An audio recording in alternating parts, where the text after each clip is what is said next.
Allah Subhanahu wa Ta'ala Maha Besar dan Maha Pencipta.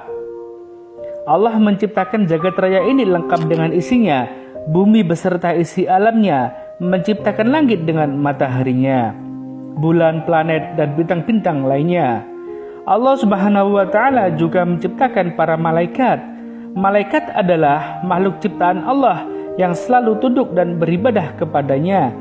Selain malaikat, Allah Subhanahu wa Ta'ala menciptakan makhluk yang akan menghuni dan memelihara dan menikmati hasil bumi, serta menikmati tumbuhan-tumbuhannya dan mengelola kekayaan yang terpendam di dalamnya. Hal ini tercantum dalam surah Al-Baqarah ayat 30. Dan ingatlah ketika Tuhanmu berfirman kepada malaikat, "Aku hendak menjadikan khalifah di bumi." Mereka berkata, "Apakah engkau hendak menjadikan orang-orang yang akan merusak dan menumpahkan darah di sana? Sedangkan kami bertasbih memujimu dan mensucikan namamu." Dia berfirman, "Sungguh, aku mengetahui apa yang tidak kamu ketahui." Kemudian Allah Subhanahu wa Ta'ala menciptakan makhluk yang disebut manusia. Manusia diciptakan oleh Allah dari segumpal tanah liat, kering, dan lumpur hitam yang berbentuk. Kemudian Allah Subhanahu wa Ta'ala meniupkan roh terhadap ciptaannya, sehingga hadirlah manusia yang sempurna. Manusia pertama yang diciptakan oleh Allah itu seperti yang kita kenal hingga saat ini adalah Nabi Adam alaihissalam. Allah Subhanahu wa Ta'ala mengajarkan atau memberikan mukjizat kepada Nabi Adam alaihissalam tentang nama-nama benda yang berada di alam semesta. Kemudian diperagakanlah benda-benda itu di depan para malaikat. Kemampuan mengenal dan menghafal ini merupakan kekuatan akal yang menjadi kelebihan manusia. Kemudian Allah Subhanahu wa Ta'ala berkata kepada malaikat, "Sebutkan kepadaku nama semua benda ini jika kamu yang benar." Quran Surah Al-Baqarah ayat 31.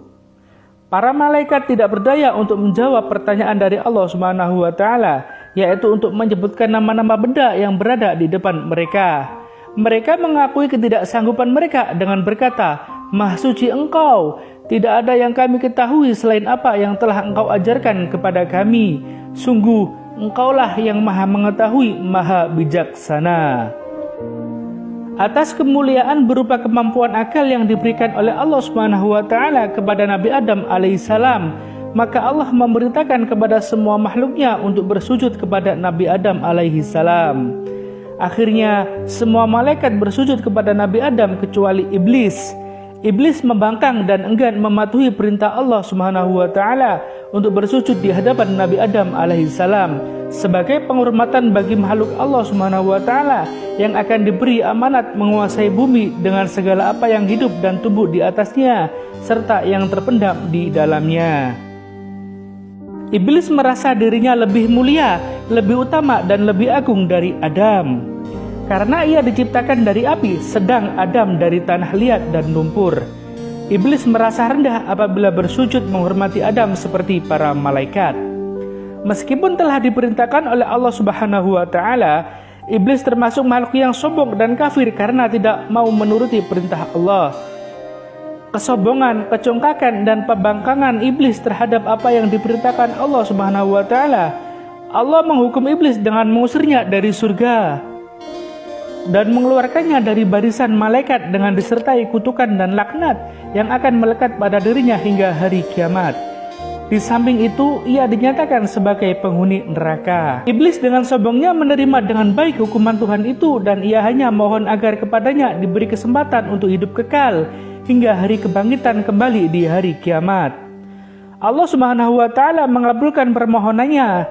Iblis berjanji akan menyesatkan Adam sebagai sebab terusirnya dia dari surga dan dikeluarkannya dari barisan malaikat. Selain itu, iblis pun akan selalu menggoda anak keturunan Adam untuk meninggalkan jalan yang lurus dan bersamanya menempuh jalan yang sesat. Adam diberi tempat oleh Allah Subhanahu wa Ta'ala di surga dan diciptakanlah Hawa untuk mendampinginya dan menjadi teman hidupnya serta mengembangkan keturunannya. Kemudian Allah menghadiahkan tempat tinggal di surga bersama istrinya Hawa. Di surga mereka diberikan kebebasan memakan apa saja. Allah Subhanahu wa Ta'ala berpesan kepada Adam dan Hawa agar tidak memakan buah dan pohon yang dilarangnya.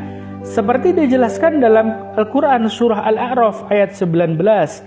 Allah Subhanahu wa taala berfirman, dan Allah berfirman, "Wahai Adam, tinggallah engkau bersama istrimu dalam surga, dan makanlah apa saja yang kamu berdua sukai. Tetapi janganlah kamu berdua dekati pohon yang satu ini. Apabila didekati, kamu berdua termasuk orang-orang yang zalim." Iblis mulai menunjukkan rancangan penyesatannya kepada Adam dan Hawa yang sedang hidup di surga. Ia mencoba mendekati Adam dan Hawa. Segala cara digunakan oleh iblis untuk mendapatkan kepercayaan Adam dan Hawa agar iblis dapat dipercayai. Kemudian iblis membisikkan kepada mereka bahwa larangan Allah Subhanahu wa taala memakan buah-buahan yang ditunjukkan itu, karena dengan memakan buah itu mereka hidup kekal. Tidak henti-henti iblis membujuk Adam dan Hawa dengan keharuman bau dan kelezatan rasa buah pohon yang dilarang. Akhirnya Adam dan Hawa tergoda oleh rayuan iblis dan melanggar larangan Allah Subhanahu wa taala. Adam dan Hawa akhirnya sadar bahwa mereka telah melanggar perintah Allah. Mereka telah melakukan suatu dosa besar. Akhirnya Adam dan Hawa bertobat dan memohon ampun terhadap apa yang telah mereka perbuat. Allah Subhanahu wa taala telah menerima taubat Adam dan Hawa serta mengampuni perbuatan pelanggaran yang mereka telah lakukan. Adam dan Hawa merasa tentram kembali setelah menerima pengampunan Allah Subhanahu wa taala, dan selanjutnya akan menjaga jangan sampai tertipu lagi oleh iblis, serta akan berusaha agar pelanggaran yang telah dilakukan dan menimbulkan murka dan teguran Allah Subhanahu wa taala. Pengajaran bagi Adam dan Hawa adalah agar lebih berhati-hati menghadapi tipu daya dan bujukan iblis yang terlaknat itu. Selain itu juga Allah mengingatkan agar Adam dan Hawa menyampaikan pesan kepada anak cucunya bahwa agar tidak tergoda kepada rayuan iblis. Akan tetapi, atas perbuatan pelanggaran tersebut, Allah Subhanahu wa taala memberitakan Adam dan Hawa turun ke bumi. Turunlah Adam dan Hawa ke bumi menghadapi cara hidup baru yang jauh berlainan dengan hidup di surga. Mereka harus menempuh hidup di dunia yang fana ini dengan suka dan dukanya, dan akan menurunkan umat manusia yang beraneka ragam sifat dan tabiatnya. Umat manusia yang akan berkelompok-kelompok menjadi suku-suku dan bangsa-bangsa. Keberagaman tersebut akan menjadi pertentangan, permusuhan, sehingga satu sama lainnya akan saling membunuh dan tindas menindas, sehingga dari waktu ke waktu Allah Subhanahu wa taala mengutus nabi-nabinya dan rasul-rasulnya memimpin hamba-hambanya ke jalan yang lurus.